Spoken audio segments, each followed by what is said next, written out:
है इस समय Baba Ramdev Republic media network से बात करने के लिए बहुत बहुत धन्यवाद आपका।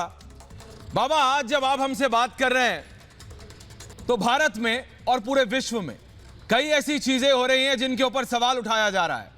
कई ऐसी चीजें हो रही हैं जिनको लोग बहुत ही, जिसे अंग्रेजी में कहते हैं माइन्यूटली, मतलब बहुत ही बारीकी से माप रहे हैं उसको। बाबा, मैं शुरुआत करता हूं हिंदुस्तान से। भारत के जम्मू और कश्मीर में कुलगाम में तीन युवा नेताओं के, एक पार्टी भारतीय जनता पार्टी के 3 युवा नेताओं को मार दिया जाता है। आज इंस्पेक्टर जनरल ऑफ पुलिस का बाइट आता है बाबा कि भाई ये पाकिस्तान स्पॉन्सर्ड किलिंग है। तो पाकिस्तान की जो फ्रस्ट्रेशन हमने पाकिस्तान की संसद में सुनी थी कि भाई जो उन्होंने पुलवामा के बारे में बोला वो कुलगाम में करने की कोशिश कर रहे हैं। अब राजनेताओं को टारगेट बनाया जा रहा है पाकिस्तान द्वारा। बाबा रामदेव,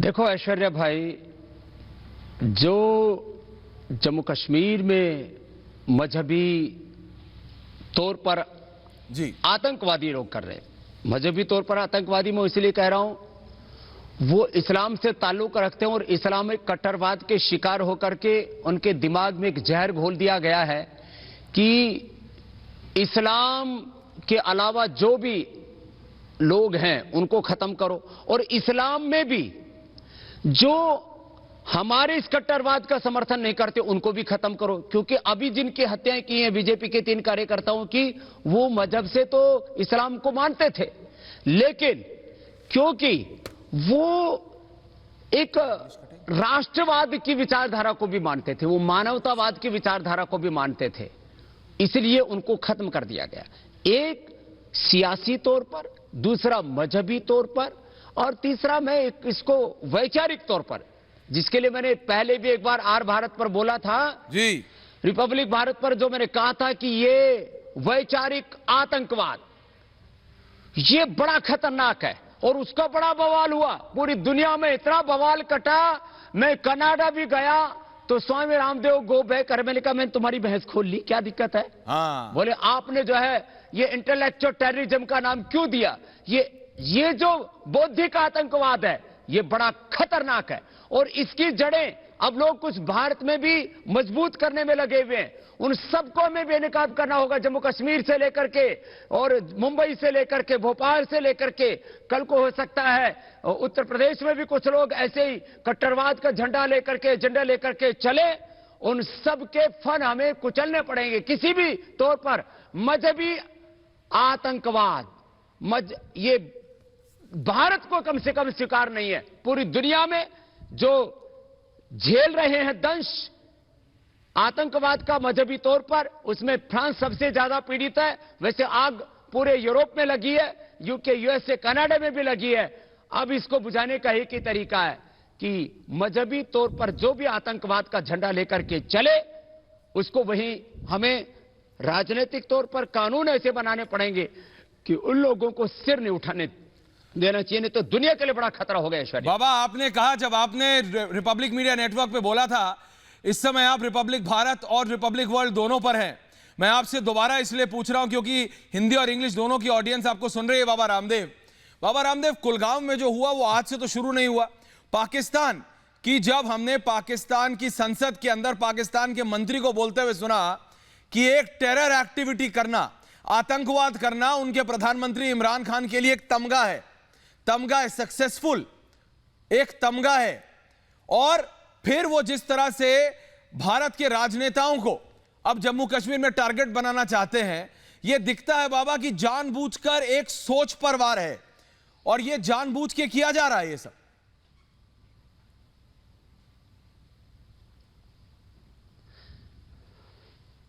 ऐश्वर्या जी, ये एकदम 100% पक्की बात है, चाहे हम इसको आज मान लें चाहे इसको 10 साल बाद मान लें।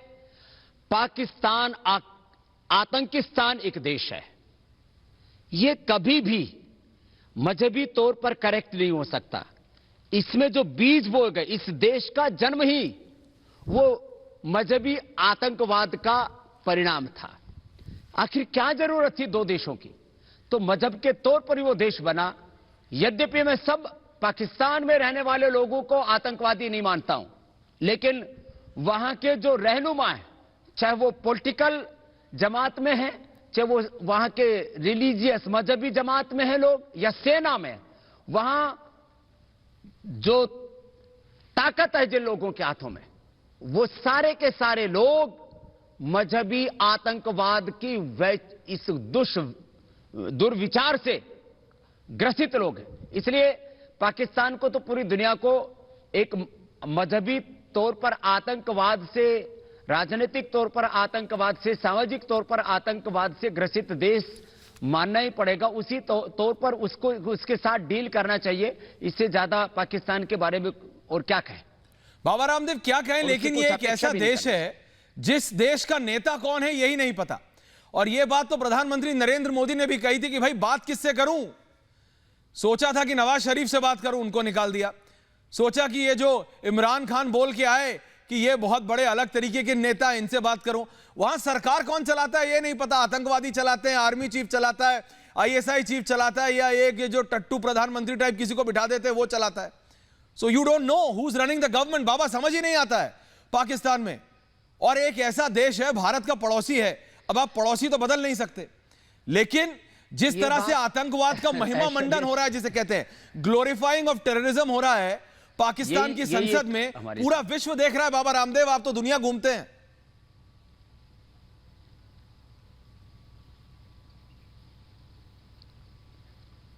अभी देखो, पूरी दुनिया को भी पाकिस्तान को एक आतंकवादी राष्ट्र के रूप में मान लेना चाहिए। अभी इसमें कोई शक वह बाकी नहीं रह गया है। अब इसमें कोई कंफ्यूजन नहीं है। और जो आपने कहा कि चला कौन रहा है, तो ये एक पूरी वहां चंडाल चौकड़ी है, जिसमें आर्मी है, जिसमें वहां के सियासी तौर पर कायर, कमजोर, बुज़दिल, नपुंसक लोग हैं, जिसमें मजहबी तौर पर आतंकवाद के जहर जिनके रगों में दौड़ रहे हैं वो लोग हैं, और तीसरा वहां पर इन सबको सपोर्ट करने वाले कुछ बाह्य ताकतें भी हैं जो इस्लामिक आतंकवाद का झंडा लेकर के पूरी दुनिया में चलते हैं और वो उनको सपोर्ट भी करते हैं। तो ऐसी अंतर्राष्ट्रीय आतंकवादी ताकतें वो पाकिस्तान को सपोर्ट करती है, और उन आतंकवादी ताकतों में आश्चर्य की तो बात यह है, जो न खुदा को मानते हैं, न अल्लाह को मानते हैं, न किसी मजहब को मानते हैं, उसमें एक नास्तिक देश चीन भी सम्मिलित हो जाता है। तो ऐसे ये चार, माने उसमें चीन सहित जो भी आतंकवाद, वो तो क्योंकि भारत का भी दुश्मन है और वैसे भी एक बहुत अलग ही तरह का एक आतंकवादी देश है चीन भी, तो चीन सहित दुनिया की जो आतंकवादी ताकतें और वहां के मजहबी तौर पर जो आतंकवादी ताकतें, राजनीतिक तौर पर, और सेना भी वहां की एक आतंकवादी है। तो ऐसे इन चार की चंडाल चौकड़ी है, और ऐसा समझ करके हमें पाकिस्तान के साथ हर व्यवहार करना पड़ेगा। और पाकिस्तान के साथ तो हमें हर समय युद्ध के लिए भी तैयार रहना पड़ेगा। हमें वहां के जो बेचारे मासूम जो वहां की पब्लिक है उससे कोई गिला शिकवा नहीं है, लेकिन राजनीतिक तौर पर ये कब क्या पागल लोग कर दें, इसलिए अपने आप को बहुत चौक चौबंद कहते हैं ना, रखने की जरूरत है। रखने की जरूरत है बाबा। जो कुलगांव में हुआ, आपने कहा कि जानबूझ के भारत के राजनेताओं को, Indian politicians are being target deliberately. Baba Ramdev, अब मैं भारत में एक और राज्य की बात करता हूं, राज्य बिहार है बाबा। क्योंकि मैंने कहा आज की तारीख में, आज का समय ऐसा है, भारत में और पूरे विश्व में कई ऐसी चीजें हो रही हैं जिनके ऊपर सवाल उठ रहा है।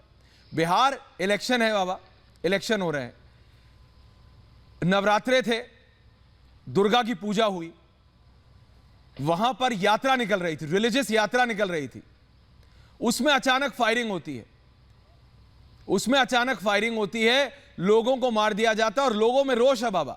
लोग कह रहे हैं कि भाई इंक्वायरी होनी चाहिए, वो कह रहे हैं पुलिस ने गोली चलाई, पुलिस कह रही है गुंडों ने गोली चलाई, कई लोग गायब हैं, लिस्ट बनी है 26 लोग गायब है। उन लोगों की क्या गलती जो भक्ति में मग्न होकर वहां पे यात्रा निकाल रहे थे देवी की। बाबा रामदेव,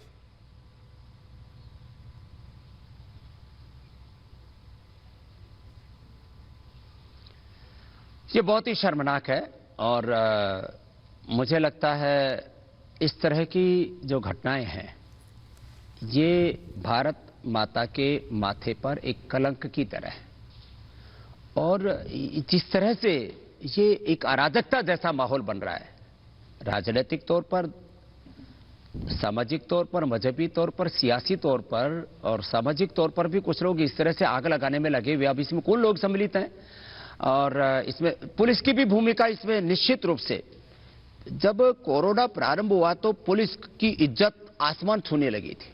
देश के प्रधानमंत्री से लेकर के मैंने मीडिया के सब लोगों को पुलिस की तारीफ करते हुए सुना था, लेकिन जो मैंने वहां पर दृश्य देखे मुंगेर के, मैं बहुत कम जो है टीवी चैनल देखता हूं, लेकिन जब ये बात सुनी तो मैंने वो उसकी क्लिप्स देखी तो मुझे भी अंदर से बहुत गहरी पीड़ा हुई कि लोग अपनी भक्ति में कोई वहां पर किसी भी तरह से कोई हुड़दंगपना नहीं कर रहा था, किसी प्रकार से सामाजिक शांति भंग नहीं कर रहा था, जा करके चारों तरफ से पिल गए। ये बहुत गलत बात है और इस घटना की निंदा ही नहीं, इसके जो भी लोग जिम्मेदार हैं, जिन्होंने ये पाप किया, अपराध किया है, उनको कड़ी से कड़ी सजा मिलनी चाहिए, जिससे कि आगे से कोई ऐसा दुस्साहस ना कर सके। ऐश्वर्या जी, दुस्साहस ना कर सके। बाबा रामदेव, आप राजनीति में, एक्टिव राजनीति में नहीं, आपने हमेशा कहा है, ना ही आपकी कोई मंशा है, लेकिन आप राजनीति को बहुत ही करीब से मॉनिटर करते हैं। You monitor Indian politics very very minutely. Baba Ramdev, जिस तरह से बिहार में इलेक्शन हो रहे हैं, इलेक्शन के बीचों बीच आप देख रहे हैं, फर्स्ट फेज की वोटिंग थी बाबा, फर्स्ट फेज की वोटिंग ठीक पहले इस तरह की चीज होती है। नवरात्र हर साल आते हैं, दुर्गा पूजा हर साल होती है, इस तरह की सिचुएशन हर साल पैदा नहीं होती है। इसके ऊपर इल्जाम लग रहे हैं, बहुत ज्यादा इल्जाम लग रहे हैं, पॉलिटिकल एलिगेशन भी लग रहा है, कहीं ना कहीं कुछ डर्टी गेम की स्मेल आ रही है बाबा। और इसके अंदर झेलता कौन है? आम व्यक्ति, आम बिहार का नागरिक, आम भारत का नागरिक झेल रहा है। तो इस तरह की राजनीति को भी मैं कह रहा हूं बाबा, इस तरह की राजनीति को अब समाप्त करने का समय आया है। इस तरह की गंदी राजनीति अगर है तो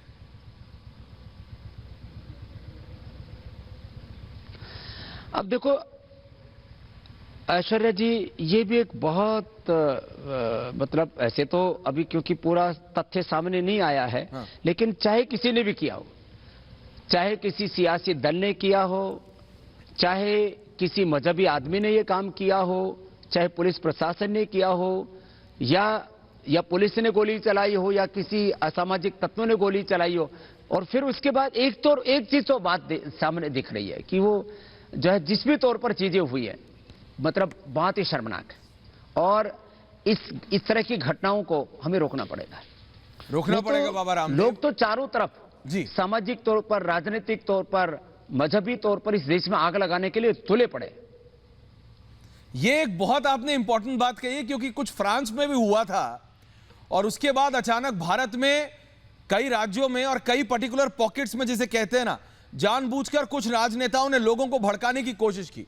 एक तो कोरोना चल रहा है बाबा रामदेव, कोरोना के चलते प्रधानमंत्री ने फिर आके कहा था कि भाई त्योहार का माहौल है, दिवाली का माहौल है, सोशल डिस्टेंसिंग बनाए रखिएगा, अभी तक इसकी वैक्सीन नहीं आई है।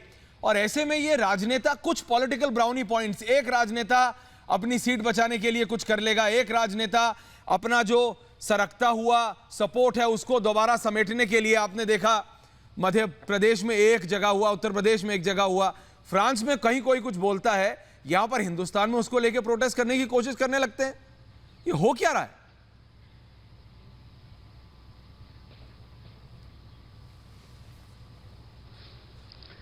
देखो, हो ये रहा है, कुछ लोग ये कह रहे हैं इस्लाम खतरे में है, कुछ लोग ये कह रहे हैं कि इस्लाम से ही खतरा है, कुछ लोग इसके बीच में अपने ही मजहबी तौर पर अपने आप को खतरे में महसूस कर रहे हैं, राजनीतिक तौर पर जैसे आपने कहा खतरे में महसूस कर रहे हैं, वो अपना पोलराइजेशन, ध्रुवीकरण करने के चक्कर में पड़े हुए, फेर में पड़े हुए, और ये कहने में लगे कि पूरी दुनिया को हम इस्लाम में ही तब्दील करेंगे और इस्लाम को जो कबूल नहीं करेगा उसका कत्लेआम करेंगे। ये इस तरह की जो ये फसादी सोच है, ये डिस्ट्रैक्टिव सोच है, इसका हमें अंत करना पड़ेगा। और आपने एक बात जो बहुत महत्वपूर्ण कही, बहुत सी जगह अभी भी मंदिरों में 10 से ज्यादा, 50 से ज्यादा लोग एक साथ इकट्ठे नहीं हो सकते। अपने घर परिवार के आयोजन, शादी ब्याह से लेकर के तमाम तरह की जो हमारी रस्में होती हैं, जीवन की, मरण की, उन सब के अंदर जो है लोग 25, 50, 100, 200 लोग मैक्सिमम इकट्ठे होते हैं। इस तरह के जलसे आखिर हो क्यों जाते हैं?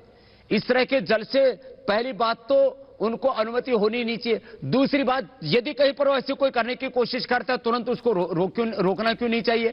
माने जो भी ये हो रहा है, ये हिंदुस्तान की पूरी जो सामाजिक जो संरचना है, ताना बाना है हमारा मजहबी तौर पर, सियासी तौर पर, उसको ध्वस्त करने का एक बहुत बड़ा षड्यंत्रकारी कुत्सित प्रयास है और इसको तुरंत रोकना चाहिए। जो लोग भी, चाहे वो उत्तर प्रदेश में, चाहे मध्य प्रदेश में या मुंबई में, जो भी सड़कों पर लोग निकले हैं ऐसे कट्टरवाद के झंडे लेकर के, उन सब के खिलाफ कार्रवाई होनी चाहिए। और देश में इसके लिए, चाहे वैसे तो कानून बने हुए हैं, लेकिन फिर भी इसके लिए कोई नया कानून भी बनाना पड़े। कोई व्यक्ति यदि ये कहता है कि मेरा ही धर्म सर्वश्रेष्ठ है और मेरा धर्म कहो, मजहब कहो, उसको जो कबूल नहीं करेगा मैं उसको खत्म कर दूंगा, इस तरह की कोई बात, चाहे किसी भी स्कूल में करता हो, मदरसे में करता हो, किसी भी स्थान पर करता हो, चाहे किसी सियासी तौर पर करता हो, चाहे वो सामाजिक तौर पर करता हो, मजहबी तौर पर करता हो, ऐसी बात जो करे उसके खिलाफ हमें कठोर कदम उठाने पड़ेंगे, नहीं तो ये आग पूरे हिंदुस्तान में लगने से नहीं बचा पाएंगे हम। अभी तो इसकी हम, जिन्होंने, मुझे याद है 2008, 9, 10, 12 में जब एक टैगलाइन आई थी हिंदू टेररिज्म, और कुछ खास राजनेताओं ने ये हिंदू टेररिज्म की लाइन ली थी। अगर आपको याद हो, हिंदू टेररिज्म की लाइन ली थी तो आपने कहा था ये लोग जो भगवा आतंकवाद की बात करते हैं इन्हें पता नहीं कि भगवा किस लिए और फिर आतंकवाद किस लिए। लेकिन आज वही लोग, जब साध्वी प्रज्ञा ठाकुर, मुझे याद है बाबा रामदेव आप खड़े हुए थे उनके लिए भी, और जब साध्वी प्रज्ञा ठाकुर आज आके ये कहती हैं, अरे जिन लोगों ने मेरे को मारा, जिन लोगों ने मेरे पर प्रताड़नाएं की, आज वो सांसद हैं, लेकिन वो कहते हैं जिन लोगों ने आज मेरे पे प्रताड़नाएं की, आज वही लोग फिर दोबारा महाराष्ट्र की सरकार में ऐसी जगहों पर बैठ गए हैं कि लोग सिर्फ और सिर्फ गलत कार्य कर सकते हैं। तो वही लोग जो भगवा आतंकवाद करते थे उनको दोबारा कहीं ना कहीं पनपाया जा रहा है। बाबा रामदेव,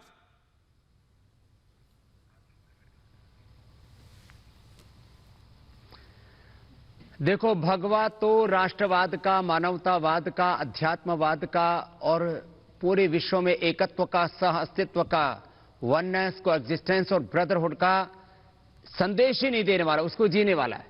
पूरी दुनिया में कोई एक देश की तो बात छोड़ो, कोई एक गांव बता दो, कोई एक जिला बता दो जहां पर कोई कहे कि यहां पर हिंदू आतंकवाद चलता है। एक गांव बता दो। यहां तो देश के देश है जहां पर शरीयत चलती है, यहां तो देश के देश है जहां पर यह कहा जाता है कि यदि आपने इस्लाम नहीं कबूल किया तो आपका कत्लेआम कर दिया जाएगा। ये क्या है ये? मैं इस्लाम के खिलाफ नहीं हूं, मैं किसी भी दुनिया के मजहब के खिलाफ नहीं हो सकता, क्योंकि मैं, पर वो राजनेता जो हिंदू आतंकवाद कहते थे, वो राजनेता बाबा रामदेव, जिनका नाम लेकर आपने बोला कई बार, उन्हीं के वो लोग, उन्हीं के वो अफसर, आप जज, आपने साध्वी प्रज्ञा के लिए, मेरे को याद है, आपने साध्वी प्रज्ञा ठाकुर के लिए कहा था कि उनके साथ जो हो रहा है गलत हो रहा है, भगवा आतंकवाद है ही नहीं, फंसाया जा रहा है। लेकिन जिन लोगों ने उनको फंसाया वही लोग आज महाराष्ट्र की सरकार में, उन्हीं अफसरों को उन्होंने बड़ा बड़ा कर दिया। उन्होंने, साध्वी प्रज्ञा ठाकुर ने अर्नब गोस्वामी के साथ बात करते हुए बोला बाबा रामदेव कि उन लोगों को जानबूझकर बढ़ावा दिया जा रहा है उन्हीं नेताओं द्वारा और उन्हीं नेताओं की पार्टियों द्वारा। बाबा रामदेव,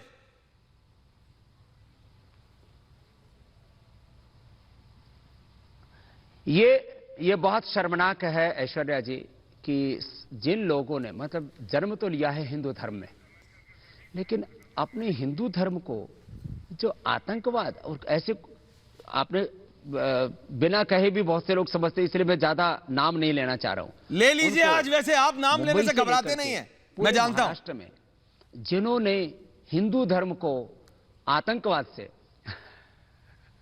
अरे वो उसके लिए आप लोग कुछ काम आप लोग कर रहे हैं ना, इसलिए थोड़ा मुझे बचा के रखो, अभी बहुत काम है अभी।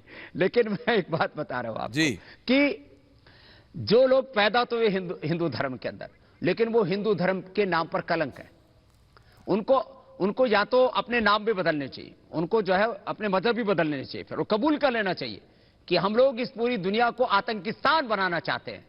क्या है, किस तरह से इतना आदमी गिर जाता है, और उसमें कुछ लोग ऑफिसर्स भी है, बड़े बड़े ओहदों पर बैठे, नीचे ऊपर तक एक बहुत बड़ी श्रृंखला है।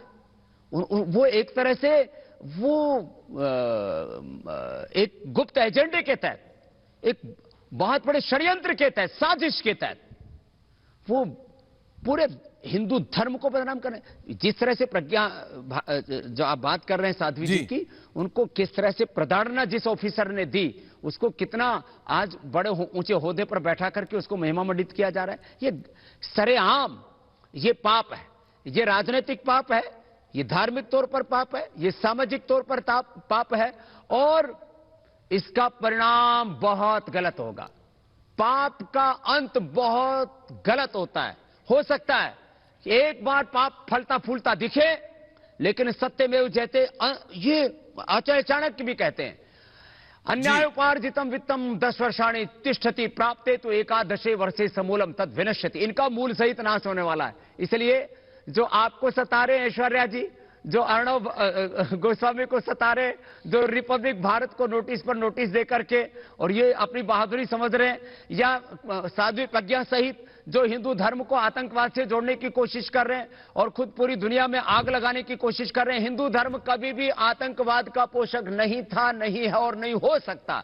हमारी जड़ों में अहिंसा है, हमारी जड़ों में प्रेम है, हमारी जड़ें जुड़ी हैं सद्भावना से, हमारे जड़ें जुड़ी हैं वसुधैव कुटुंबकम से। इसलिए हम कभी भी किसी भी तौर पर इस दुनिया के लिए खतरा नहीं हो सकते। लेकिन जो लोग खतरा है वो कचरा है इस दुनिया के लिए, उनको साफ करना ही पड़ेगा। ऐश्वर्या जी, साफ करना पड़ेगा। आखिरी सवाल बाबा रामदेव आपसे, मुझे पता आपको जाना है, एक मैसेज जो भारत में बैठे हुए भारत विरोधी ये लोग हैं, क्योंकि बाबा भारत में बैठ के सबूत मांगते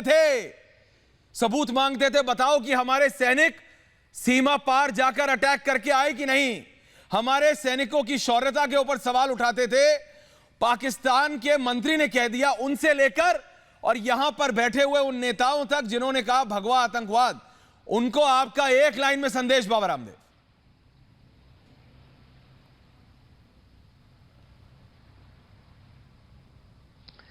मजहबी तौर पर कुछ लोग दिल्ली में बैठे हैं, कुछ लोग जम्मू कश्मीर में बैठे हैं और कुछ अलग अलग प्रांतों में भी लोग हैं। मैं तो एक बात कहता हूं कि जिन लोगों की निष्ठा भारत में नहीं है, वो भारत में आखिर रहते क्यों हैं? और भारत में रह करके भारत के विरोध की जो बात करते हैं, सियासी तौर पर और मजहबी तौर पर, किसी भी तौर पर, उनको भारत से बाहर निकाल देना चाहिए। उनको भारत में रहने का अधिकार ही नहीं होना चाहिए। उनके ऊपर राजद्रोह के मुकदमे चलने चाहिए। उन लोगों को जेलों की सलाखों के पीछे होना चाहिए या उनको देश बदर कर देना चाहिए। ये उनके ऊपर कहते हैं ना, बातों का कोई असर नहीं होगा। इसलिए उनके लिए कोई संदेश नहीं। जो भी सियासी तौर पर, मजहबी तौर पर भारत के साथ नहीं है, उनको भारत में रहने का किसी भी तरह से अधिकार नहीं होना चाहिए। और फिर भी यहीं पर रह करके और रोज भारत और भारतीयता को गाली देते हैं, उन लोगों को सीधा राजद्रोह का मुकदमा ठोक करके जेलों में ठोक दो। और कुछ को जो सरेआम पूरी मानवता के लिए खतरा बन चुके हैं, उनको तो खुले चौराहों पर फांसी में लटका देना चाहिए। अरे पर बाबा जैसे ही कुछ करो तो वेंडेटा चिल्लाते हैं। देश को ये बाबा जैसे ही कुछ करो वेंडेटा चिल्लाते हैं, कहते हैं मेरे खिलाफ पूरी सरकार हो गई है। ये कहते हैं राजनेता। ये पॉलिटिकल, आपको प्रधानमंत्री का विरोध करना है, करिए, ऑपोजिशन में है आप, आपके पास पूरी अथॉरिटी है, लेकिन भारत का विरोध कैसे कर सकते हो? राष्ट्र विरोध कैसे कर सकते हो? प्रधानमंत्री ने कहा था, मुझे याद है, गृह मंत्री ने कहा कि एक स्ट्रॉन्ग ऑपोजिशन होना चाहिए, एक सशक्त विपक्ष होना चाहिए, लेकिन भारत का विरोध कैसे कर सकते हो? देश के खिलाफ कैसे हो सकते हो?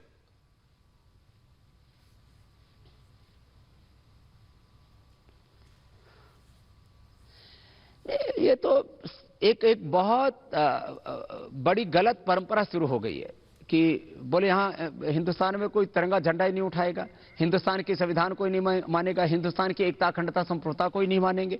हमको हर आदमी कहते हैं सबको यहां पर आजादी चाहिए, क्योंकि हर एक देश को, हर एक आदमी को प्रधानमंत्री बनना है। अरे भाई, ये इस तरह से दुनिया कहीं नहीं चलती है। तो ये गलत बात है। और ये खाली एक जम्मू कश्मीर की बात नहीं कर रहा हूं, देश में बहुत जगह ऐसे आग लगाने के मंसूबे लेकर के बहुत से लोग बैठे हैं, मजहबी तौर पर, सियासी तौर पर। उन सबके लिए ही मैंने बात कही है। और मुझे लगता है हमारा ये प्रयास जारी रहेगा। आप भी अपना प्रयास जारी रखिए ऐश्वर्या भाई, और निश्चित रूप से ये भारत अपनी एकता, अखंडता और संप्रभुता को बरकरार रखेगा। ये बिल्कुल कोई भारत का कुछ नहीं बिगाड़ पाएगा। भारत माता की जय होगी और भारत विश्व विजयी बनेगा। बिल्कुल। तो ये थे बाबा रामदेव। कहा अपनी आप लड़ाई जारी रखिए और जैसा इन्होंने कहा, चाहे वो जम्मू कश्मीर की बात हो, चाहे मुंगेर की या साध्वी प्रज्ञा की, ये सारी बातें एक है, एक सोच की दिक्कत है।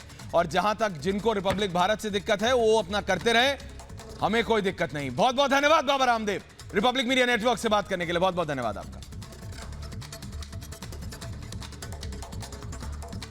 प्रणाम।